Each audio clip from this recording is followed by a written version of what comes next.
Fis-sajf, fil-qalba tal-Forti Sant'Irmu, għad-daqq kontemporanju ta' Zambit, laqda Inizjamed ittella l-Festival Mediterranju tal-Letteratura ta' Malta. It-tim tagħna ltaqa' ma' Jean Paul Borch, l-amministratur ta' Inizjamed, sabiex jaqsam magħna xi riflessjonijiet dwar dan il-festival. Il-Festival Mediterranju tal-Letteratura ta' Malta beda fl-2006. Dak iż-żmien kienet inizjattiva ta' Maria Gregganado u Adrian Grima u prattikament beda bħala spazju għal poeti differenti ħafna minnhom mill-letteraturi żgħar biex jiltaqgħu flimkien u jitraduċu lil xulxin u għalhekk jiddakru minn xulxin u jiddialogaw bejniethom. Bħala Mediterran, il-Mediterran għalina huwa l-ispazju li fih niltaqgħu ma l-festival jilqa' fiħdanu poeti li jmorru lil il-Mediterran saħansitra sa kontinenti bħal Sud Amerika. Il-festival prattikament huwa ċelebrazzjoni ta' ġimgħa sħiħa. Matul il-ġimgħa jkollna intervisti, niltaqgħu flimkien, il-famuż palk ħieles fejn kulħadd jista' jiltaqa' mal-awturi u anke jaqra xi xogħlijiet tiegħu u anke jsiru kollaborazzjonijiet ma' qdiet oħra, pereżempju s-sena l-oħra kollaborajna ma' Ħela u l-proġett tagħhom raħal il-letteratura.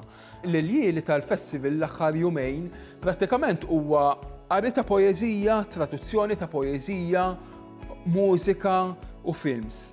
Huwa wkoll mod kif aħna nissoċjalizzaw flimkien niddialogaw u huwa mod kif nieħdu pjaċir flimkien taħt sema Mediterranja bil-letteratura fl-isfond tagħna. L-ewwel l-awturi ma jintażlux wara sejħa pubblika imma permezz ta' invit minna l-organizzaturi. Il-festival huwa tlaqqih ta' awturi, allura ovvjament l-awturi jridu jkunu lesti li jaħdmu f'tim u jaħdmu u jiddialogaw ma' awturi oħra. Ovvjament l-iktar ħaġa importanti għalina meta qed nissiednu awturi hija l-kwalità tax-xogħol tagħhom. Dik mhijiex negozjabbli u dak dejjem naraw li jkun tal-ogħla livell. Fil-fatt jiġu ħafna magħna nissiednu ħafna awturi li rebħu premji letterarji differenti. Bħala profili pereżempju kellna l-awturi bħal Abdul Razak Gurnah li dis-sena rebaħ il-Premju Nobel tal-Letteratura u awturi oħra bħal ngħidu aħna Gajat al-Madun li s-sena l-oħra kien fostna li huwa Palestinjan Sirjan u kellu poeżija li kienet fost l-aktar tradotta fil-Ġermanja, drammaturgi bħal Inwa Elims u anke awturi bħal Hisham Matal li rebaħ il-Premju Pulitzer. Dawn ħafna minnhom ukoll ikunu imsemmija għal-ġlieda tagħhom għad-drittijiet umani, pereżempju għadni kif semmejt il-Hisham Matal, dan huwa persuna li kiteb ħafna minħabba li missieru sparixxa fi żmien ir-reġim ta' Gaddafi. Inizjament prattikament ma tiddejjaq xejn li tistieden awturi li jkollhom x'jaqsmu ma' drittijiet umani u jaffrontaw ċertu inġustizzi. Dan il-festival naħseb jagħti esperjenza unika lil pubbliku. Naħseb jagħti lok li l-letteratura tiġi tinex b'mod differenti għax aħna forsi nimmaġinaw li l-letteratura hija xi ħaġa fuq karta biss, mentri hekk qed nagħtuha l-ħajja, qed naraw l-awturi tagħna jaqraw xi tfisser għalihom u huwa wkoll dialogu bejn persuni differenti minn kulturi differenti li anke permezz tat traduzzjoni nistgħu nifhmu l xulxin ħafna ħjar.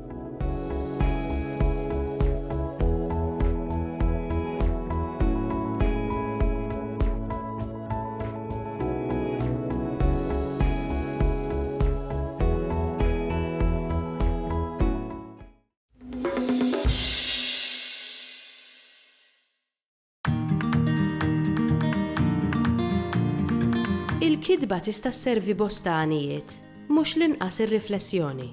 L-Aġenzija Nazzjonali tal-Litterizmu u Spiritual Development in Schools qed jorganizzaw programm ta' qari, riflessjoni u kidba kreattiva brabta mal-ispiritwalità bħalma naraw f'din ir-rokna.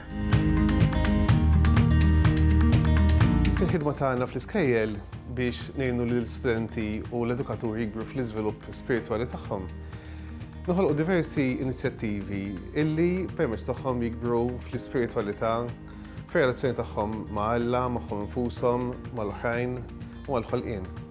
Dan il-programm huwa mirat għal tfal ta' bejn is-7 u l-10 snin. Is-sessjonijiet jisiru bil-lingwa Maltija imma fejn ikun hemm il-bżonn nitkellmu anke bl-Ingliż. Dan il-programm titkellem ruħna hemm diversi sessjonijiet illi jindirizzaw aspetti differenti bħal l-identità tagħna, l-apprezzament tagħna tal-oħrajn, il-konflitti li jkollna, il-telfiet u l-ħbiberiji, diversi aspetti li permezz ta' stejjer illi ħloqna imbagħad anke jindirizzaw lill-studenti biex jinżlu aktar fil-fond anke fl-aspett tat-talb. Imbagħad anke wara li jagħmlu wkoll dawn l-ispazji ta' talb, hemm ukoll il-proċess ta' kidba illi huma wkoll qegħdin jikbru fih. Allura hemm l-aspett ta' interjorità, meta wieħed qed jikber fl-interjorità tiegħu. Imma wkoll kif ser jesprimu dak li qegħdin jesperjenzaw permezz tal-kidba. Fil-programm titkellem ruħna jsiru diversi attivitajiet fosthom qari, kidba riflessiva, jisir il-journaling, jisiru prayer spaces, jisir taqsim tal-kidbiet li jkunu għamlu l-istudenti parteċipanti stess. Ikun hemm ukoll ħin li nisimgħu lil xulxin. Fl-aħħar sessjoni tal-programm issir ċelebrazzjoni tal-kidbiet li jkunu saru matul l-4 sessjonijiet. Ukoll ikun hemm esibizzjoni ta' diversi journals, finġijiet, riflessjonijiet u anke talb li jkunu ħarġu waqt l-ispazji ta' talb li tfal jkunu esperjenzaw. Ħajkunu mistiedna l-ġenituri wkoll biex dak li esprimaw it-tfal tagħhom ikunu jistgħu jiċċelebrawh magħhom ukoll. L-istejjer li nsibu f'dawn is-sessjonijiet, pereżempju, hemm waħda jisimha Jiena Uniku fejn it-tfal ikunu qegħdin jagħmlu marka tas-suba' u jkunu mbagħad jistgħu jiktbu dwarhom infushom permezz ta' bank tal-kliem. Storja oħra hija dwar il-luzzu tan-nannu fejn it-tfal provdejnilhom kaxxi tal-kartun biex ikunu jistgħu jidħlu fihom daqs li kieku qegħdin ġol luzzu tan-nannu. U waqt li jkunu qegħdin fil-kaxxa tal-kartun jibdew jaqtfu u l-baħar huwa kalm. Imma f'daqqa waħda il-baħar jibda jitqalleb u jibda qisu ġej il-mewġ għalihom. U dak il-ħin it-tfal inġalhom jirriflettu fuq xi inkwiet li jista' jkollhom jew xi ħaġa li tkun qed anki tinkwethom f'dak il-ħin partikolari. U nipprovdulhom imbagħad dajjes tal-karti u fuqhom jikbu dawn l-inkwiet li jkun għaddejjin minnhom u fil-kontenitur bl-ilma provdut ukoll wara jkunu jniżlu dawn id-dajjes fihom daqs li kieku qegħdin iħalluhom f'idejn Alla l-inkwiet tagħhom. Storja oħra hija Kastell tar-Ramel fejn hija meħuda f'kuntest lokali, f'post lokali, b'Biżabbuġa u tfal jagħmlu esperjenza illi jkunu għand in-nanna tagħhom, jinżlu jieklu ħdejn il-baħar, ħobż biż-żejt, u mbagħad it-tfal joqgħdu jibnu Kastell tar-Ramel, imma f'daqqa waħda tifel minnhom waqt li jkun qed jibni kastell jifraħ fuq ir-ramel, jiġi tifel ieħor u dan il-Kastell tar-Ramel iwaqgħulu. U minn hemmhekk aħna taf inti meta xi ħadd iwaqqalek dak li tkun bnejt tħossok irrabjat u isek tinqala daqsxejn ta' ġlieda. Imma mbagħad noħorġu minnha il-maħfra, sens tal-maħfra. U nistiednu l-tfal illi fir-ramel jiktbu aħfirli, għal aħfirli. Jew bl-Ingliż nagħmlu se fir-ramel ta' sorri. Biex minna dik il-ħaġa nuru illi irdu naħfru dak l-emi li jkun għamilna ħaddieħor. Ġenituri jistgħu japplikaw billi l-Aġenzija Nazzjonali tal-Litterizmu toħroġ is-sejħa għal dan il-programm u japplikaw permezz tal-website indikata fiċ-ċirkolari stess.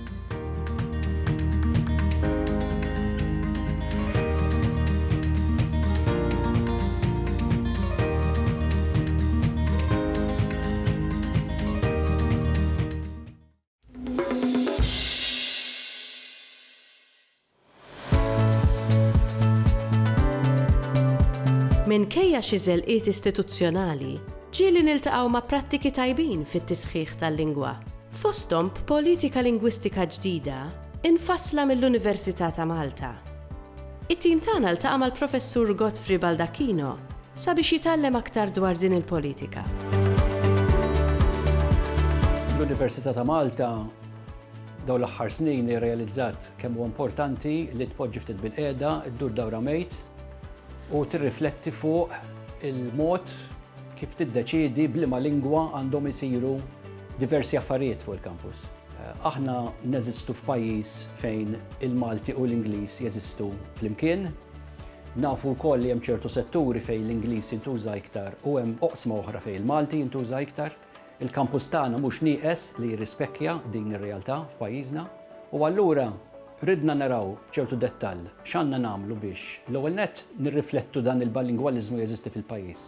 Però fl-istess ħin napprezzaw ukoll li jekk inti għandek xi ħadd li qed jitkellem jew qed jikteb ma jistax il-ħin kollu jikteb jew jitkellem b'żewġ ilsna. Kultant wieħed irid jiddeċiedi li lingwa waħda tieħu priorità fuq oħra. Aħna Malta bħala università għandna università li primarjament tallem bil-lingwa Ingliża. Dan joffrilna diversi vantaġġi, inkluż il-fatt li aħna ċentru u attrazzjoni għal studenti internazzjonali u anki Ewropej. Mill-banda l-oħra, aħna l-Università ta' Malta, kif tgħid il-kelma, allura ma nistgħux noqsu wkoll nkunu wkoll xempju u xprun għall-apprezzament u l-istudju tal-Malti u dak kollu jfisser li tkun Malti. Ġifieri din il-politika issa allura waslet fi stadju fejn għandna abbozz ta' linji gwida. U l-pass li jmiss huwa li flimkien mal-kollegi tiegħi fuq il-sottokumitat tal-Senat tal-Università noħolqu xenarji differenti fejn naraw liema lingwa għandha tiġi rikmandata f'użu f'ċertu kuntest. L-Università ta' Malta hija l-Università ta' Malta hija l-unika università pubblika f'pajjiżna b'responsabbiltajiet kbar. U allura l-Malti ma jidħolx biss bħala studju fl-Università, meta nitkellmu fuq l-Università ta' Malta ma nistgħux nirrelegaw l-istudju tal-Malti biss u l-importanza tal-Malti biss għal dawk li huma interessati li jsegwu kors fil-lingwistika jew fil-letteratura Maltija. Naħseb daqstant huwa ovvju. U allura rridu kemm jista' jkun napprezzaw din il-lingwa ġawra li għandna hija fenomenu ta' pajjiż żgħir li għandu din il-lingwa għandna nkunu kburin biha u għandna nużawha u l-Università trid tkompli kemm jista' jkun toħloq opportunitajiet biex il-lingwa Maltija tkun użata u apprezzata anke bħala lingwa li fiha jsir ir-riċerka. Dil-politika se tiġi implementata billi bl-għajnuna tal-abbozz ta' linji gwida li ġaħloqna u d-dettalji li se joħorġu dal-waqt se jkollna diversi xenarji ta' sitwazzjonijiet, ta' episodji, ta' kuntesti fejn allura l-akademiċi, il-persuni fl-amministrazzjoni, anke l-istudenti infushom se jkunu imħeġġa jiddeliberaw, jiddiskutu liema lingwa għandha tintuża f'dak l-isfond. Qed nerġa' ngħid li dan huma rakkomandazzjonijiet maħniex se niddettaw bliema lingwa għandhom jitkellmu n-nies, din hija xi ħaġa għalija tagħhom. Għandna vantaġġ kbir li aħna pajjiż bilingwali, però f'ċertu oqsma nħossu li ċertu lingwi għandhom jingħataw priorità fuq oħrajn. Malta qiegħda tinbidel. Diġà qegħdin f'sitwazzjoni fejn naħseb 20% bejn wieħed u ieħor tan-nies li jgħixu Malta llum ma twildux Malta. Qegħdin anke f'sitwazzjoni fejn diversi għalliema fl-iskejjer tagħna mhumiex Maltin, mhumiex imweldin Malta. Din hija r-realtà, m'hemm l-ebda ħjien li din ir-realtà se tinbidel fis-snin li ġejjin. Ġifieri naħseb huwa importanti ħafna li kull pajjiż ħares madwaru u jara u jifli liema lingwa għandha tingħata priorità f'diversi ċirkustanzi.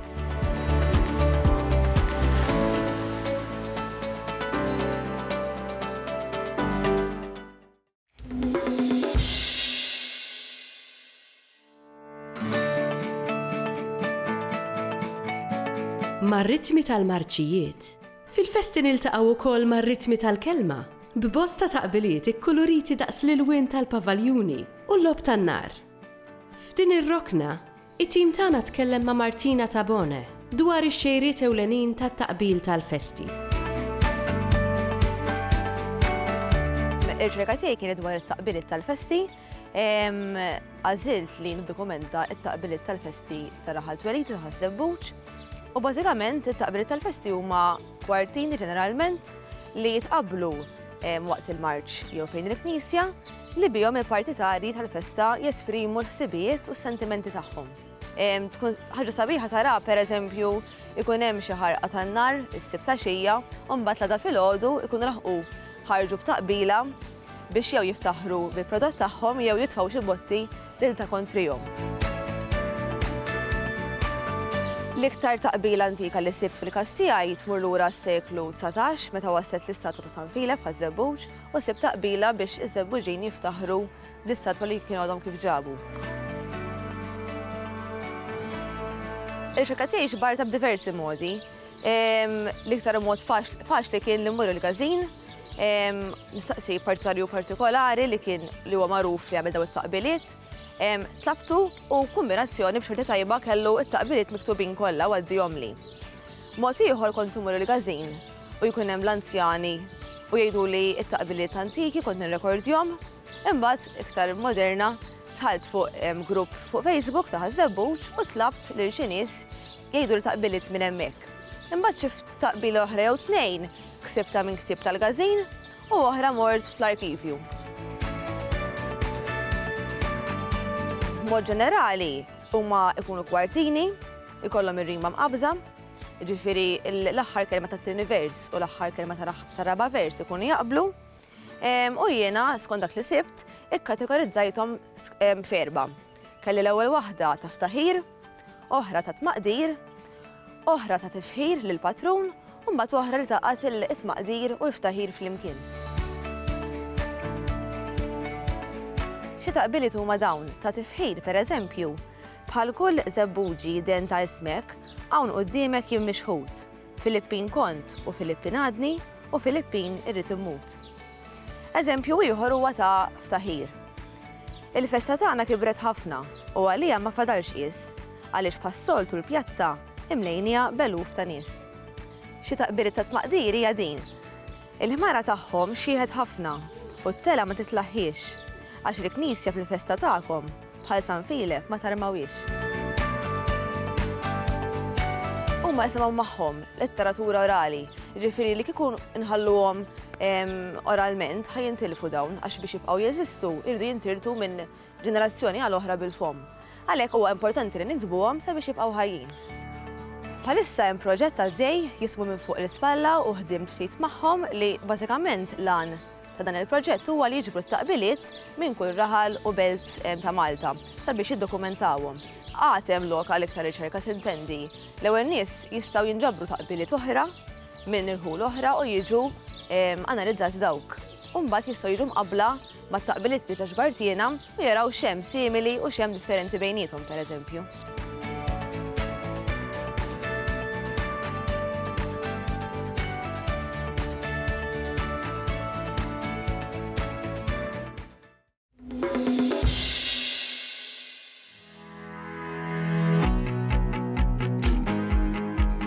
Jake Cassar huwa karattru kollu lopu fantażija u li jieħu l-missjonijiet tiegħu b'serjetà kbira. U billi Jake Cassar għaddej b'avventura u ma setax jingħaqad magħna għal din l-intervista, it-tim tagħna ltaqa' ma' Clara Zoppardi, il-kittieba li ħolqot il dan il-karattru sabiex jitkixxef aktar dwar id-dinja tiegħu. Jake Cassar huwa il-protagonist ċkejken ta' sensiela ta' kodba bl-istess isem. Huma kodba għat-tfal iż-żgħar bejn wieħed u ieħor ta' 8-9 snin u fil-fatt Jake Cassar għandu 7 snin. Għalmenu is-sensiela tibda b'Jake jagħlaq 7 snin. Huwa tifel li għadu ma jafx jikteb u jaqra sew, imma l-kodba jħobbhom ħafna u kull ktib li jiftaħ jimmaġina dinja għaliha, jimmaġina avventura.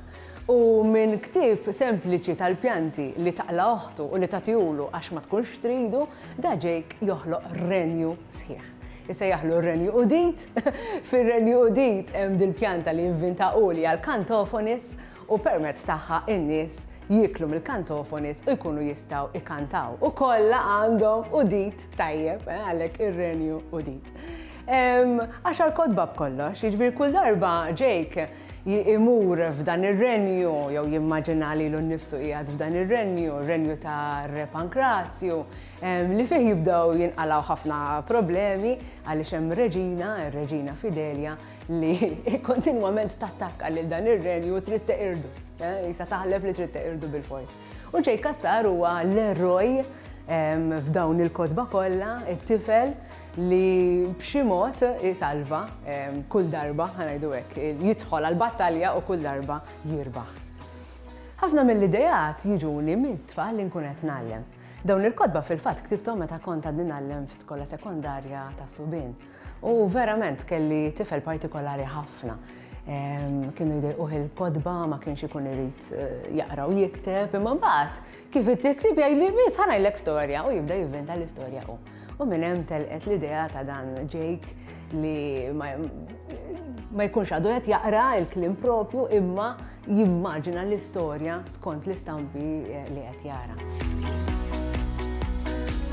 Tajjeb li ngħid li l-istatistika turi li s-Subien jaqraw l-iktar kodba mhux fittizji. Ġi mhux il-kodba fittizji, mhux il-kodba ta' avventura, il-kodba immaġinattivi li ma jeżistux. U b'dawn il-sensiela ta' kodba xtaqt nagħmel xi ħaġa differenti b'mod partikolari għas-Subien. Jiġri għalhekk għażilt tifel bħala protagonista biex is-Subien iż-żgħar ikunu jistgħu jirrelataw miegħu u jieħdu gost jaqraw dawn l-avventuri ta' Jake. Apparti hekk, f'dawn il-kodba provajt, fl-imkien ma' dizinjatur tiegħi Pier Portelli, provajna nagħmlu xi ħaġa differenti mill-soltu naraw fil-kodba. Il-kliem pereżempju jaqbes mill-paġna l-oħra, il-kliem idur, il-kliem forma ta' kaxxa, u b'dak il-mod il-ktieb kważi jsir interattiv. Jiġifieri inti taqra u trid letteralment toqgħod iddawwar il-ktieb sewwa sakemm taqra l-ispiral kollu, jew sakemm taqra il-kliem madwar il-kwadru kollu. U xtaqt nagħmel hekk ukoll għaliex il-video games u l-logħob fuq il-computer dejjem ħajattiraw ħafna iktar l-tfal u x'vera mill-ktieb li huwa xi ħaġa statika. U b'dan il-mod almenu naf għax jgħiduli ħafna, jibbatuli ħafna tfal li hekk jieħdu kost iktar b'dan it-tip ta' kliem kif inhom qiegħed. Fl-aħħar mill-aħħar ma mhux l-inqas ukoll nixtieq insemmi lil Mark Scicluna. Mark Scicluna ħadem ħafna fuq daw il-kodba huwa l-illustratur tas-sensiela kollha ta' Jake Cassar, u anke bis-saħħa tiegħu u bis-saħħa ta' karattri jisom karikatura, u jisom hekk comics, jappellaw ħafna għażar. Din storja li ġrat lili. Mhix ħaġa daqshekk normali li tsalva renju. S'issa ġrat li darba biss. U dakinhar li salvajt ir-renju tar-Re Pankrazju r-raba' kont waħdi. Imma lill-oħti wetta li darb'oħra noħodha miegħi. Biex tifhem sew, irrid ngħidlek xi ħaġa fuq Melanie Cassar, oħti l-kbira. Imbagħad ngħidlek xi ħaġa fuq il-Kamra tal-Kodba u wara fuq ir-renju tar-Re Pankrazju. Imma qabel xejn xi ħaġa fuqi, Jake Cassar. Illum għandi 8 snin. Twil metru nieqes ftit, xari nokli żgħar, kulur is-sadit, rasi tonda bħal ballun, ġilda bajda qisni rajċi vatat u ħalq idejjem miftuħ. Qisni qed nistenna bajtra. Hekk tgħidli l-mama. Dakinhar li salvajt renju sħiħ, kont għadni ma nafx nikteb u ma tantx kont naf naqra. Oħti tgħidli li jiena ftit gazzu jew li jien tal-ħabba gozz. Jista' jkun? Melanie dejjem tajjat u tkanta u tiġri u taqbes. M'għandix kwiet mhux bħali jiena tifel kwiet. Għandha xara nokli, żar kannella, imma itwal minn tiegħi, il-ġilda tagħha mhix ċassa għax qisha ħadet għax-xemx. Ikbar minni sentejn u taf taqra u tikteb ħafna. Anke tilab bil-kompjuter taf u lili kemm tagħtini ċans nilgħab ftit. Forsi xi darba toħodha x-xemx u ma terġax iġġibha lura. Issa din l-istorja li se nirrakkontalek ġrat kollha sajf ilu. Ħadd ma jaf b'dak li ġaraħ li fuħti Mel, laqas il-mamma ma taf. Għax kull meta l-kbar jitlu f'istorja taż-żgħar, l-affarijiet jibdew imorru żmerġ. Issa se tkun taf int ukoll. Nispera li ma tmurx tparla. Ara, jekk qed taqra dan il-ktieb u ħdejk hemm xi ħadd kbir, aqbad u itlaq minn hemm. U jekk qed taħseb li dak li se taqra mhux veru, tista' talaq l-ktieb minn issa u ma tkomplix taqra, għax din hija l-verità.